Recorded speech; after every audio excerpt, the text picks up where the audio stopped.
would not have had, you know, some of the mental health struggles that they did, and alcoholism. And again, Tony Garcia was like, Tony was just like, I was okay. And he's got 4 kids, you know, amazing wife, and his kids were like, yeah, Dad was great.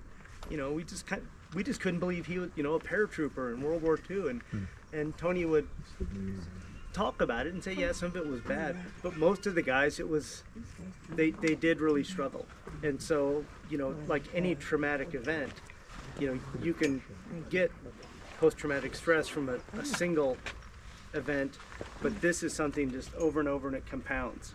And one of the most difficult things is in combat is when someone dies, but you have to keep moving. So it's not like you have any time, and if that's your best friend in the world you've been training with for 2 years, you have no mental time to process their death. And in Saving Private Ryan, there's this, the scene where Mellish, after, you know, they take the bluffs and just sits down and he just starts to cry. And that is a very normal response after any kind of, you know, that intensity and all the adrenaline drains out and just what you've seen and heard. But a lot of guys just stuff that down. And there's guys who say, I honestly can't remember. But that's very common with people who've experienced severe trauma. They don't remember. And that's your brain going, that was really bad. We don't want to remember that, so we're just going to lock that away. So to get you, again, oriented, continue down the road to Foy. When we walk up to the tree line and where the foxholes are, the actual tree line extended further towards Foy, and you'll see it when you get up there. This little road right here, just across the road, which is now forested, was that's where Winters had his battalion CP. And so by this time, Winters is the acting battalion commander, because Strayer has been pulled up. Sorry for the distraction. No worries. Because Colonel Strayer, Bob Strayer, has been pulled up to regiment to be Sink's regimental XO. So Strayer's busy running everybody around.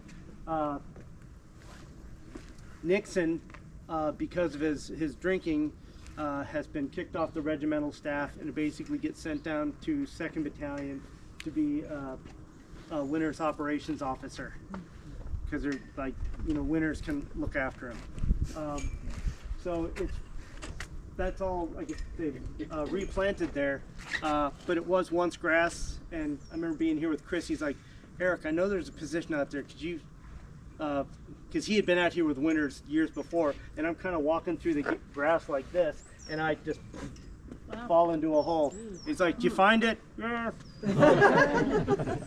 So, and you know, it's the sort of thing where you go, this is a battalion command post. It's a hole in the ground. Wow. All right, I need to go over to operations, which is the hole next to you. You know, and so, you know, that's part of where when they, how they portray Sobel, who was not here. He was still running Chilton Foliot at the time. He comes back to the regiment in March of '45, but just before Market Garden, they're like, oh, he's a regimental supply officer, and they have him in his full uniform with a tie, and it's like, the regimental supply officer in an airborne infantry regiment is not sitting behind a desk somewhere. You know, it's like, oh, I need to go see the S4. Over to another hole. So, you know, we like to make fun of supply guys, but everyone needs them. whoever's in charge of pay and whoever's your main supply person, always be friendly. So the battalion, so Winters is back here controlling 3 companies. He's got Dog, Easy, and Fox. And even though they're here, they're continually running patrols. So their line is actually going to run along this road.